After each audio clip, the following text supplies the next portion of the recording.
चलिए लौटते हैं वायदा बाजार की तरफ। हमारे दोनों मेहमान बने हुए हैं। शुरुआत करते हैं चांदी के साथ। चांदी में हालांकि कल जबरदस्त तेजी थी, 2000 रुपए तक की लेकिन आज नरमी के साथ शुरुआत होने के बाद फिर से तेजी दिखनी शुरू हो चुकी है। आप बताइए भाविक जी, आपकी राय क्या है चांदी पर?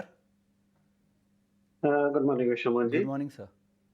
देखिए चांदी में यस, अगर अंडरटोन देखें तो काफी बुलिश है। और जैसे बेनेडी साहब ने भी बताया कि कॉपर अगर देखें तो कॉपर भी अभी स्टेडी प्राइस है, तो जिसकी वजह से लग रहा है कि चांदी में ज्यादा गिरावट नहीं आ सकती। बट मुझे लग रहा है कि एटलीस्ट फर्स्ट हाफ थोड़ा, अगर कोई एग्रेसिव ट्रेडर है तो यहाँ से मैं थोड़ा कॉन्ट्रेरियन कॉल दूंगा कि जहाँ पे शायद फर्स्ट हाफ में थोड़ा नफा वसूली आ सकती है, तो एक बार कोई कोई एग्रेसिव ट्रेडर है तो वो शॉर्ट करके चल सकते हैं। करंट मार्केट प्राइस से ही 1,12,700 के स्टॉप लॉस है। और टारगेट रख सकते हैं 1,11,500 का। अगेन 1,11,000 से 1,11,000 के 500 के करीब मुझे लग रहा है अच्छा सपोर्ट है। तो इवनिंग सेशन में किसी को बाय करना है तो वो लेवल पे बाय कर सकते हैं, बट यहाँ पे करंट मार्केट प्राइस से एक बार शॉर्ट कर सकते हैं। कि यानी कुछ घंटों के लिए ट्रेड है, ये ध्यान रखिएगा। अगर आप रिस्क ले सकते हैं, प्योर ट्रेडिंग माइंडसेट है आपका, फिर आप इसमें एंट्री करें और दिन के दौरान ही निकल जाए 1,11,500 के आसपास।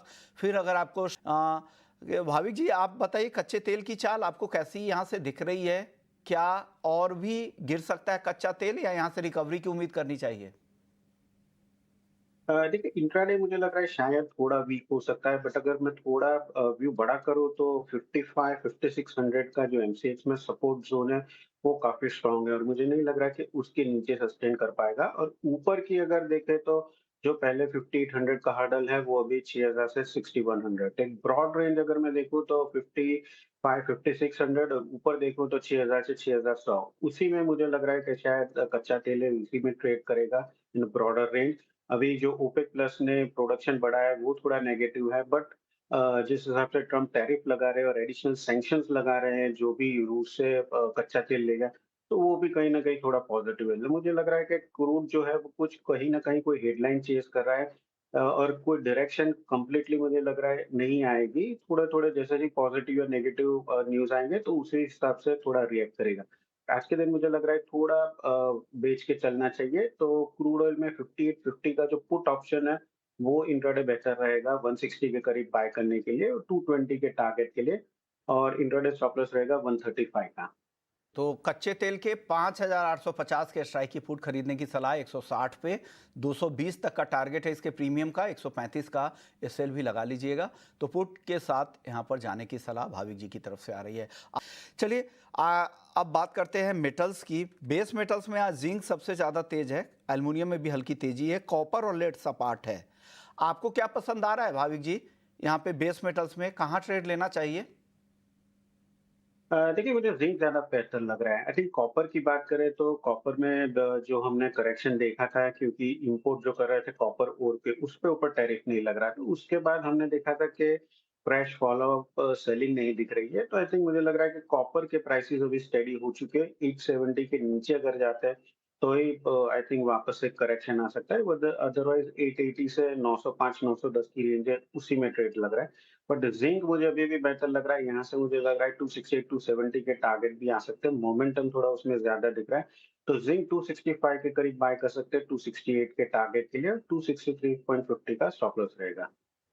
1 रुपये यहाँ से और कम हो तो जिंक खरीद सकते हैं 268 के टारगेट के लिए। 263 रुपये 50 पैसे का स्टॉप लॉस लगा ले तो आपको बेस मेटल्स में जिंक में ज़्यादा मोमेंटम दिख रहा है। आप किस साइड का ट्रेड लेने के लिए सलाह दे रहे हैं भाविक एनजी में? अगर ऑप्शंस में कोई ट्रेड हो तो वो भी बताइएगा। जी, मुझे भी अभी लग रहा है कि I think sell on rise की रणनीति रखनी चाहिए, क्योंकि देखिए वेदर फोरकास्ट अगर देखें तो फर्स्ट हाफ ऑफ अगस्त में इतनी गर्मी नहीं है, जिसकी वजह से कूलिंग कंडीशन नहीं हो सकती। शायद एंड ऑफ अगस्त थोड़ी गर्मी आ सकती है, तो बाद में हमें नेचुरल गैस में थोड़ी तेजी देखने को मिल सकती है। और अभी अगर प्रोडक्शन के भी डेटा देखें तो वो भी काफी स्ट्रांग है, इसलिए आई थिंक नेचुरल गैस में प्राइस जो है मुझे लग रहा है दबाव में ही रहेगा। फ्यूचर में आई थिंक 263 के करीब अगर एक बार मिलता है तो शॉर्ट कर सकते हैं 256 के टारगेट के लिए, और 267 का स्टॉप लॉस रहेगा। नेचुरल गैस बेचने की सलाह, आपकी सलाह है 256 के टारगेट के लिए।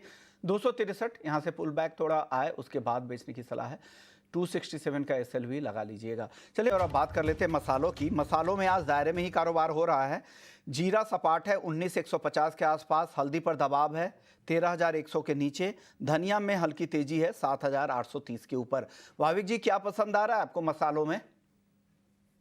आई थिंक अभी भी मुझे धनिया काफ़ी पसंद आ रहा है। देखिए, धनिये में हमने देखा कि कैचअप रैली भी हो रही है और अभी भी मुझे लग रहा है कि 7900 तक के लेवल्स देखने को मिल सकते हैं। तो 7820 के करीब एक बार बाय कर सकते हैं 7900 के टारगेट के लिए और 7750 का स्टॉप लॉस रख सकते हैं। जीरे की बात करें तो जीरे में अराइवल की अभी भी प्रेशर है, तो इसमें मुझे नहीं लग रहा कि 20,000 के ऊपर सस्टेन कर पाएगा, बट अभी भी यहाँ से थोड़ी और शॉर्ट कवरिंग एक्सपेक्टेड है 19,500 तक के लिए।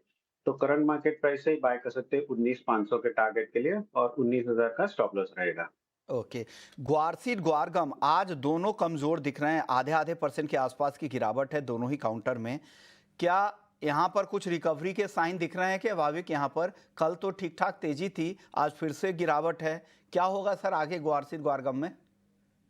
देखिए, गोवा से गोवा का वही लेवल पे आ गए जहाँ पे पहले भी हम देख रहे हैं कि एक रेजिस्टेंस फेस कर रहे हैं। खास करके अगर गोवा सीट की बात करें तो 5400 का जो दायरा है उसके ऊपर सस्टेन नहीं कर पा रहा है बार-बार और वहीं से हम देख रहे हैं कि सेलिंग प्रेशर आ रहा है।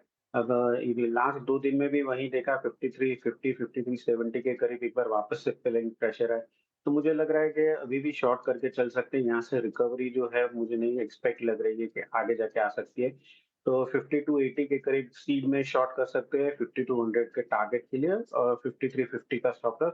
और गम की बात करें तो गम में भी यही है कि 10,000 का जो लेवल है वो काफी स्ट्रॉन्ग हर्डल है, उसके ऊपर सस्टेन नहीं कर पा रहा है। तो गम में भी एक बार बेच के चल सकते हैं 9,900 के करीब 9,750 के टारगेट के लिए और 10,000 का स्टॉप लॉस रहेगा। सीड ग्वार गम को लेकर ये राय है। भाविक जी बताइए, कॉटन केक को लेकर क्या आउटलुक है अब? देखिए, कॉटन की बात करें तो अभी भी अगर फिजिकल मार्केट में देखें तो सप्लाई टाइटनेस है जिसकी वजह से प्राइसेस हम लगातार देख रहे हैं कि कंटिन्यूसली ऊपर जा रहा है और मुझे लग रहा है कि अभी भी कंटिन्यू जा सकते हैं 3340 से 3350 तक मुझे लग रहा है कि आ सकते हैं प्राइसेस। तो अभी भी कोई भी डिप मिलती है तो बाय करके ही चलना चाहिए। आज के दिन भी अगस्त कॉन्ट्रैक्ट अराउंड 3290 पे आता है, तो 3330 से 3340 के टारगेट के लिए बाय कर सकते हैं। स्टॉप लॉस रख सकते हैं 3260 का। शायद 3340 50 पे हमें थोड़ी बहुत बिकवाली देखने को मिल सकती है, बट अभी भी फिजिकल टाइटनेस की वजह से एक्सपेक्टेशन है कि आगे जाके की प्राइसेस जो है वो थोड़ी फर्म ही रहेगी। भी आपको लग रहा है कि कॉटन केक की चाल तेज ही रहेगी। शुक्रिया भाविक आपका। आनंद बैनर्जी सर आपका, आप लोगों ने वक्त निकाला, हमारे दर्शकों को गाइड किया। कम मुनाफे की मंडी को यहीं समेटेंगे। वक्त है ब्रेक का। ब्रेक के बाद आपके लिए एफएनओ जंक्शन लेकर आएंगे। आज बाजार की चाल देखें तो बाजार कमजोरी लग रहा है। निफ्टी 100 अंकों से ज़्यादा की गिरावट दिखा रहा है। निफ्टी बैंक भी 200 अंक नीचे है। वायदा में क्या कुछ हो रहा है बताएंगे हमारे सहयोगी शरद। जल्द लौटते हैं।